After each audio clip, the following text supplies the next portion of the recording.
Welcome to the Maryland Caucus. I'm Dave Whelan, the executive editor of the Spy newspapers, and this is a Spy podcast where veteran Maryland political analysts Len Foxwell and Clayton Mitchell break down the politics, policies, and personalities shaping our state each week. And a warm welcome to you both. Clay, I want to talk to you about Texas, of all places. As you know, the Republicans are scheming to redistrict the state, which would yield maybe 5 new GOP seats. There's already talk about the redistricting of Maryland as a result of that decision by Texas, and kind of squeezing Andy Harris out. What's your thoughts about that? Well, you say scheming, I say correcting that which was done wrong. I think that it, when power changes hands from Democrats to Republicans, Republicans to Democrats, this has gone on forever. And now it's the Republicans' turn in Texas, and they're going to correct that which they see as wrong. There's several districts in and around Houston, I know, are controversial, quote unquote, to the Democrats. And as a Republican, I don't think it's controversial. No more controversial than what was done in Maryland 10 years ago.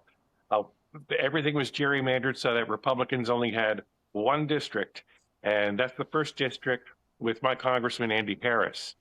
I think that if Maryland goes down that route, and I will go down that route with you if you'd like to, that there's going to be extreme consternation here on the Eastern Shore if you take away our Republican representative. Like him or hate him, that's our Republican representative. We're 70% plus Republican over here. For the Democrats to do that, that is two wrongs don't make a right. But you're taking away our voice here in Maryland. If you take away our voice, I don't think it's idle words anymore. But people are going to leave, and they're going to leave for other parts of the country to where we feel more welcome. So I think Texas is within their right to do it. If Maryland chooses to go down that route and purposefully take away our only Republican representative, go ahead and try it. Len, your turn. My first response is I wish that Texas would just go ahead and secede already. That state is just literally the armpit on the American body. And I am just so tired on so many levels of Texas ruining things for the rest of us. So I'm going to push back a little bit on what Clay said about Texas being within its rights.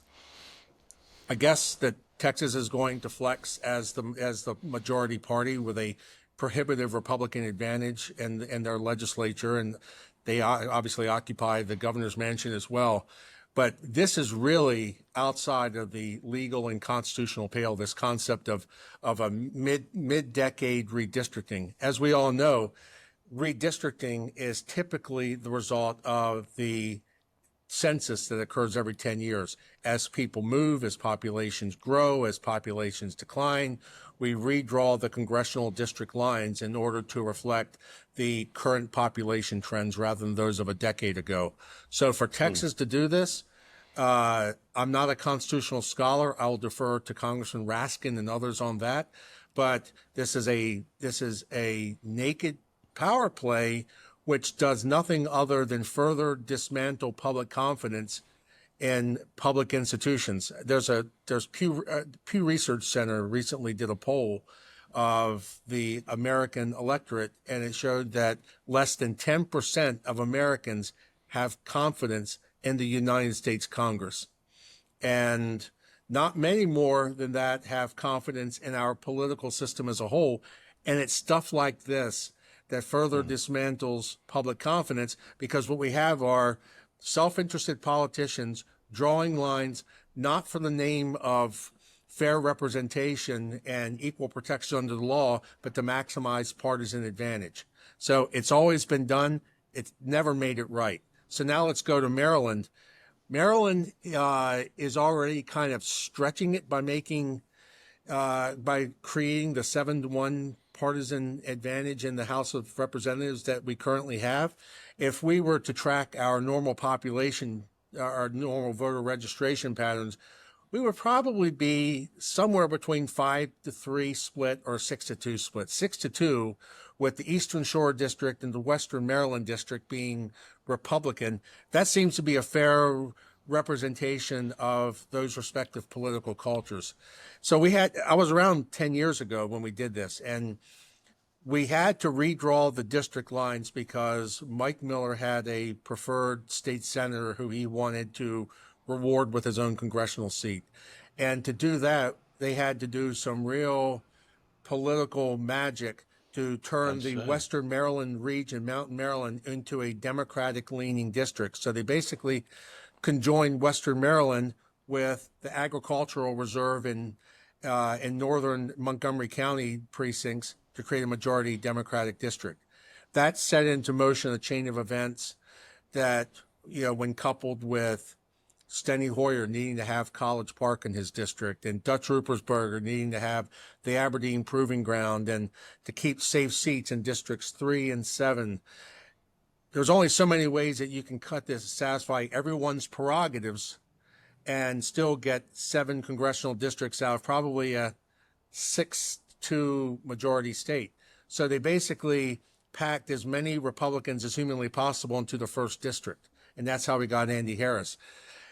If they're going to try to create 8-0, that's going to be more than a notion. That's going to be very difficult, and that's going to require some pain and sacrifice on the part of the other Democratic incumbents in Maryland.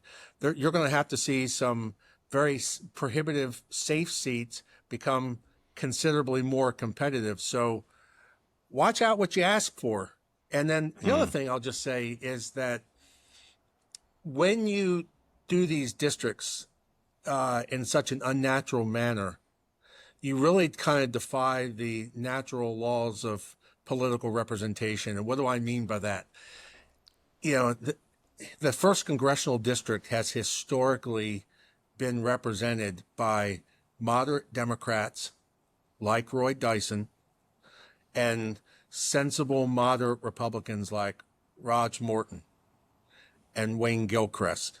Right? People, who have their party philosophies but can also reach across the aisle and see the other point. And that kind of represents what is really a kind of a middle temperament from the Eastern Shore. Andy Harris does not fit into that tradition. But when you create such a deep crimson red district, you tend to get representatives like that. So it's not just the splits that matter, it's the type of representatives you get in districts where the majority party never has to even consider the interests of the other party. And when the incumbent's only concern is not the November election, but by being primaried from his or her more extreme flank. And that's where we are in the first district. So I would say that, yes, they're going to make an effort to do it. Yes, I understand, but let's not pretend for a second that it doesn't have a deeply corrosive effect on our political system. Hey, Clay, time for hot takes. What caught your interest this week? Well, this week I have to say my winner, I actually have 2, and they're related together, is Kelly Madigan, who is the continuing Inspector General of Baltimore County, and Isabel Cumming, who is the Inspector General of Baltimore City. Kelly Madigan obviously went through this torturous process to retain her job, at least for the time being.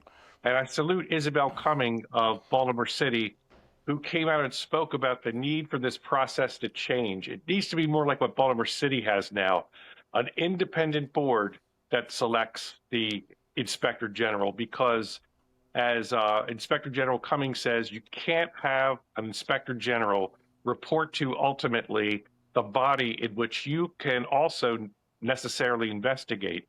That's a huge conflict of interest, and the Baltimore County system needs to change so they're not back into this conundrum again.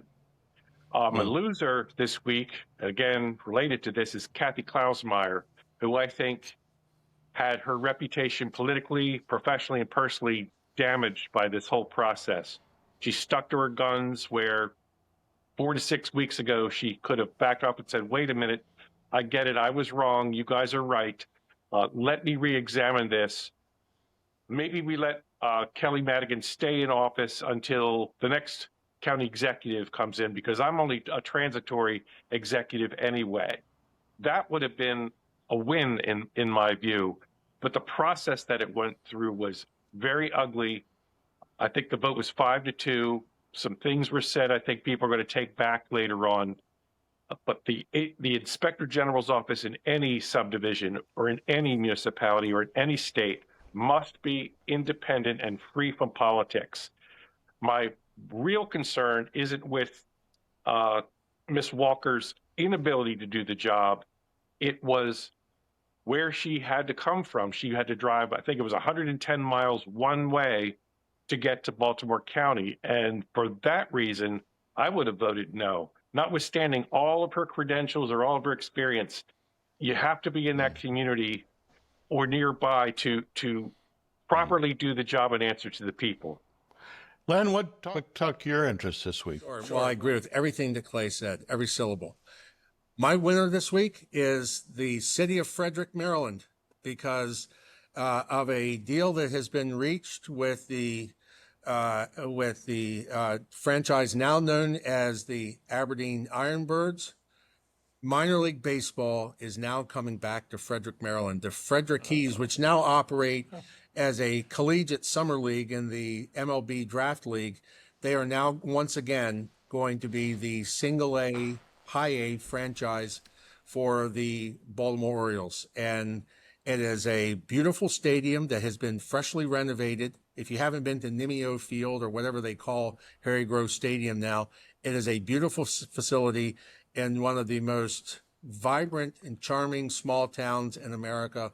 And I'm a Nationals fan, but I also like to root for the Orioles as my secondary team. And I'm looking forward to going out to Frederick and cheering on the restored single A Frederick Keys of the South Atlantic League. And they'll put, oh, go ahead. Go ahead. What'd you say, Dave? Oh, I was saying, so they'll play Salisbury, right? No, they will play. So Salisbury is low single A. So like Salisbury or the Shorebirds will play like the Fred Nats at that level. They're in the Carolina League. Nice. So when a player moves from Delmarva, they will move up to Frederick. So, I see. And then to Bowie, and then to Norfolk, and so on. So it's really awesome. My loser, pertinent to Clay's point, I've already declared Kathy a loser on 2 separate occasions. So I can't do it one more time, or else I'd have to retire the award. The way in which her administration mishandled such a relatively small procedural issue and turned it into one of these issues that's going to define her abbreviated term in office, is just a case study in political mismanagement. I'm going to go one step further and say that Baltimore County Councilman Pat Young, who has launched a campaign for county executive, probably torched his chances of ever making it through a Democratic primary, not only by voting for Miss Walker's appointment, but also in the tortured logic that he used to explain it, basically saying that his job is not to evaluate her candidacy for the appointment, but to just evaluate whether or not she was qualified. That is a misread of councilmanic authority. That is not the role of a county council, just to check an administrative box. And the fact that he would use that to try to excuse a really unpopular vote probably shows he's not ready for prime time in this race. Well, thanks, guys. We'll see you next week.